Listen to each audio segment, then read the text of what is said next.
Hello guys, welcome to Kabir study point.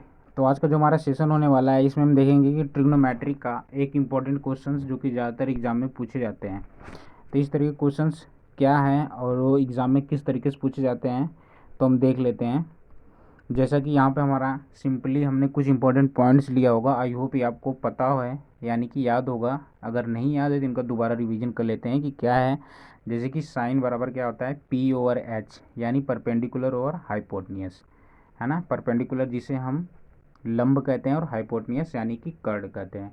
इसी प्रकार हमारा कोस थीटा यानी कि cos equal to B over H होता है, जिसको हम बेस ओवर हाइपोटनियस यानी आधार बटे कर्ड कहते हैं। इसी प्रकार हमारा टेन थीटा होता है, जिसको हम कहते हैं पी ओवर बी यानी कि परपेंडिकुलर ओवर बेस।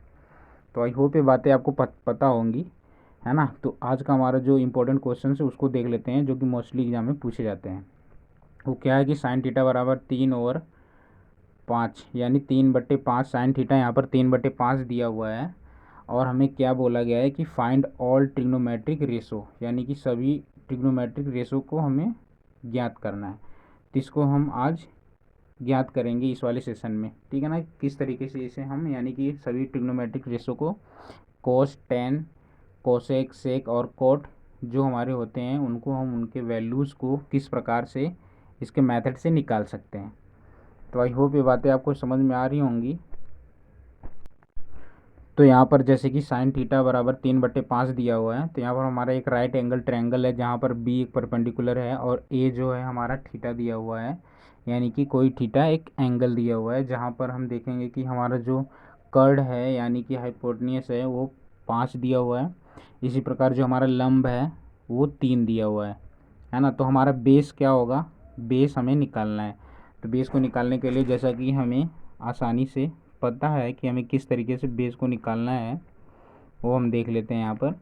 कि पाइथागोरस थ्योरम का यूज़ करके हम यहाँ पर देखेंगे कि ए सी का स्क्वायर इक्वल्स टू, है ना, बी सी का स्क्वायर प्लस में ए बी का स्क्वायर। ये हमारा पाइथागोरस थ्योरम होगा। आई होप ये आपको पता होंगी क्या होता है पाइथागोरस थ्योरम।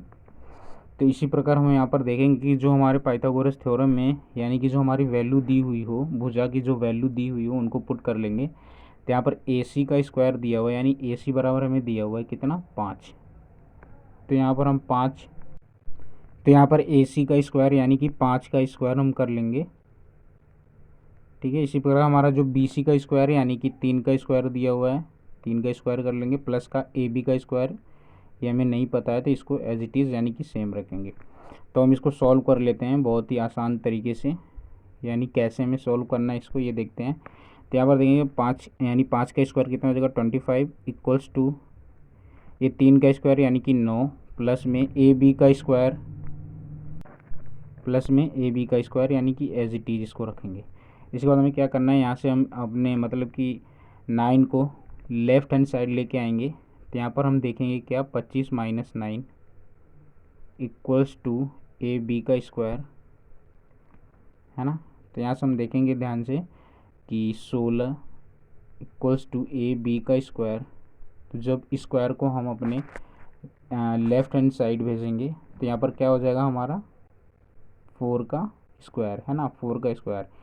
तो ए बी बराबर यहाँ से हमारा, जैसे कि हमें पता चल रहा है कि 4 होगा, ठीक है दोस्तों। तो यहाँ पर हम ए बी का जो वैल्यू हो जाएगी हमारी वो 4 होगी, ठीक है। तो अब हम यहाँ से आसानी से क्या, जो हमारे ट्रिग्नोमेट्रिक रेशो हैं उनकी वैल्यूज़ को आसानी से निकाल सकते हैं,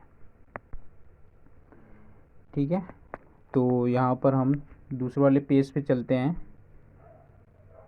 और तो इसी प्रकार से हम यहाँ पर अपने नेक्स्ट पेज पे देख लेंगे क्या दिया हुआ है यहाँ पर। जैसे कि कोस थीटा, टेन थीटा और कोसेक, सेक, इन सभी के वैल्यूज़ को हम यहाँ से आसानी से निकाल लेंगे। जैसा कि हमें पता चल गया कि बेस हमारा 4 निकल के आ गया by the using of Pythagoras theorem.